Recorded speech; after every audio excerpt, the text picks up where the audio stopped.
Hello, my name is Matthias Cavodio. I'd like to welcome you guys to my channel. Today we're going to talk about my favorite Deadpool story arc. It's called Deadpool Agent of Weapon X. It came out in 2002 in Deadpool issues 57 to 62, written by Frank Tieri and illustrated by George Jeanty. They did a fantastic job. This story arc actually got a spin-off series called Weapon X, where they really build up the Weapon X mythos. They really shine the light on a bunch of obscure characters that I really love. So I really enjoyed to see those characters get their own spotlight and be in some pretty interesting stories. So I'm going to tell you guys why I like this story arc so much. And like, if you see words in Spanish, I live in Argentina. This omnibus is imported from Spain. American comic books since 2002 are really hard to get here in Argentina. You can get them, but they're really, really expensive. And to be honest, the Spanish editions have much higher quality. So we start off with the director. He's the new head honcho at the Weapon X program. The Weapon X program is like this shadowy organization. Evil as hell. They're always making mutant lives pretty much miserable. It has ties to S.H.I.E.L.D. We learn more about that in the Weapon Plus program and the Weapon X series. This is where Wolverine got his adamantium claws. From that point on, they've tried to make Wolvie's life totally miserable. And what we see at the beginning of the first issue of the story arc is the director's new recruits. So we have Weapon X. He used to be called Weapon X. Now he just goes by Kane. He's sort of like Deadpool's arch nemesis. The thing is, Kane and Deadpool have the same love interest, and they've been always battling for her love. And they hate each other's guts. And the case of Kane, he gets a weapons upgrade because he had two cybernetic arms. Now he's like sort of like a technomorph. He can modify his arms to become all kinds of different weapons. And one thing I felt like a missed opportunity is that he sort of looks like Deathlock. So I thought they were going to go in the direction of him losing his humanity because he was actually sort of a nice guy. And as this story arc and the Weapon X series progressed, he would convert into the new Deathlock, like Deathlock 5 or something like that. But that didn't happen. That was sort of a shame, but you know he's going to clash against Deadpool, and that's always going to be fun. Mesmero gets like his insane power hike into his mind control powers. He uses it against a whole army, makes them kill themselves. We have Sauron. Another little complaint is the way they characterize Sauron, sort of as a bumbling idiot, and for me he's like a badass. But it's cool to see him within the context of Weapon X. We have Wild Child. I was really happy to see Marvel using Wild Child again. He's not just a second-rate Sabretooth. The main use of his powers is that his senses are super heightened, so he's like this very effective tracker. And in this case, we have an interrogation, and he can sniff out who's lying and straight up kills the criminal on the spot. So we have Deadpool. He's on a assassination mission, staking out a place. Sabretooth arrives, and Sabretooth, you have to observe, he has his adamantium claws. He got him thanks to Weapon X. He's been upgraded. And he tells Deadpool, he's like, you're going to have to come with me. You're going to join the Weapon X program. You have no say in this decision, like it or not. And like, Deadpool tells him, he's like, go fuck yourself. Leave me alone. I have this mission. And they battle, and Wade just doesn't stand a chance. Like, the way they upgraded Sabretooth's powers, he can't be stopped. And one thing is, like, during this time, Sabretooth had this weird tribal tattoo that was never explained if it had any meanings, but it's been totally forgotten over time. So the thing is, Sabretooth forcibly takes Deadpool back to the Weapon X installation. He meets the director. Director, obviously, you never see his face because his face got all jacked up by Wolverine. Wolverine attacked him when he escaped the Weapon X program, cut up his face. And they make him an offer he can't refuse. They inject him with this type of serum, cut off his arm, and his healing factors has gone into overdrive. He can immediately heal his arm in 2 seconds, like, pow, it's back.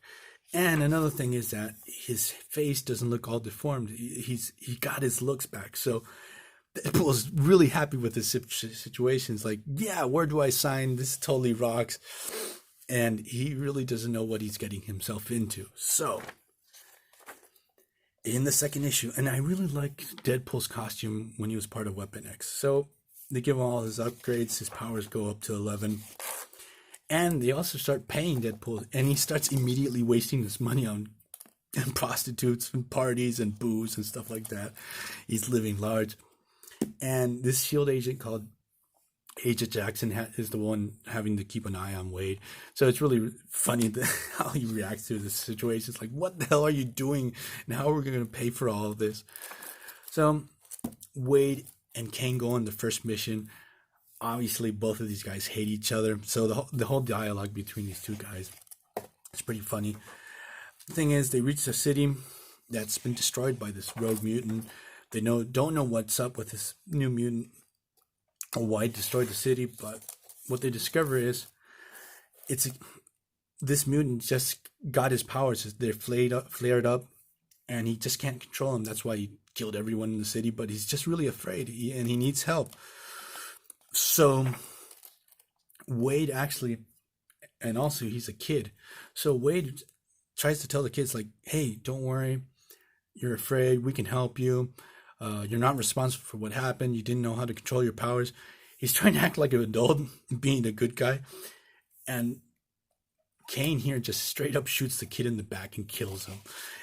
And it sort of sets the tone of what's going to happen.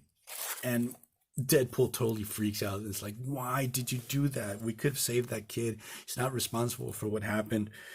And Kane just tells him to shut up. We finish the mission. They teleport out. Wade goes to the director, really pissed off. He's like, what the fuck? What's going on? He tries to shoot the director. He's like, you killed that kid.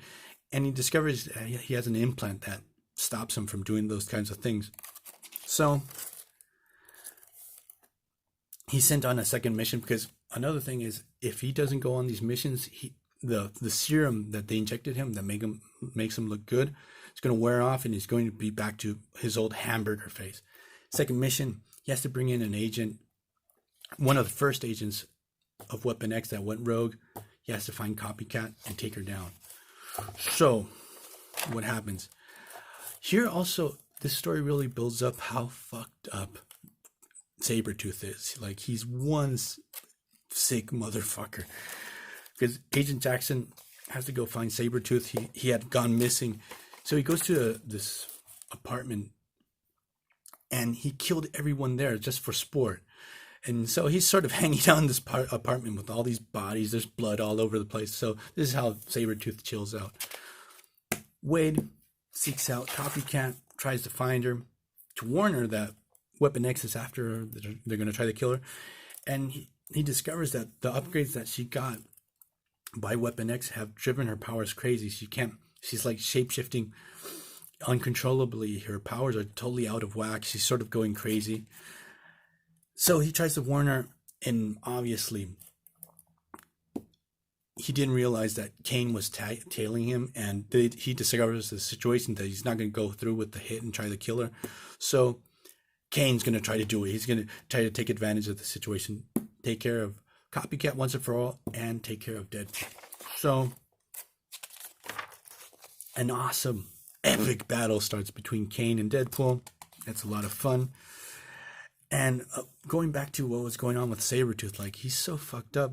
He had a little girl in the closet to kill off as dessert at the end of the day. It's like, Agent Jackson's like, what the hell's wrong with you? Why are you so messed up? It's like, oh man, don't take that girl away from me. So Wade leaves Copycat in a zoo, so she shapes it into a gorilla so he can deal with Kane. The battle rages on between both of these characters. But the thing is, when he goes back to find Copycat, Sabretooth beat him to the punch and kills her. And it's really sad. Like, it's a really tragic moment.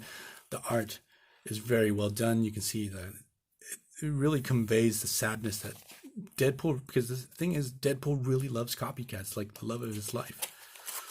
So Deadpool is able to remove that chip that was mind controlling him from his brain, pops it out with a knife, starts his personal war with Weapon X. And so Deadpool deals with Wild Child, Sauron, Weapon X foot soldiers. He's able to pull a fast one on them, infiltrates the Weapon X organization, and goes toe-to-toe with superpowered Sabretooth. And the serum that he's using is starting to wear off to the point that it's actually causing a degeneration within his molecular structure. Basically, he's starting to melt. So he's fighting against Sabretooth, and he's starting to melt away. Like at one point, he jams his melting fist in Sabretooth's mouth. It's totally gross. And so, like, Sabretooth has a ball of Deadpool's skin in his mouth. So Deadpool starts melting away, and he dies. This is like one of the first times of many that we see Deadpool die. All that is left is his hand, and the director just mails it to Wolverine. So the final issue, back in Marvel, there was like, during this time, every comic book series got an issue with no dialogues. So they're all silent. So we have Wolverine's funeral, and it's a real nice homage to what everything that had gone on in the series. Actually, this series should have ended here, because you have one good story arc after this, and then the series just has a lack of focus and just sputters out, there we go, and dies. So we get to see all the characters that had popped up in the series pay their respects to Wade. So this is would have been a fantastic way to end this series. But obviously Wade doesn't die. He doesn't go into Mistress Death's hands. And the next story arc is going to be fantastic too, but not as good as this one. So see you guys next time. Bye.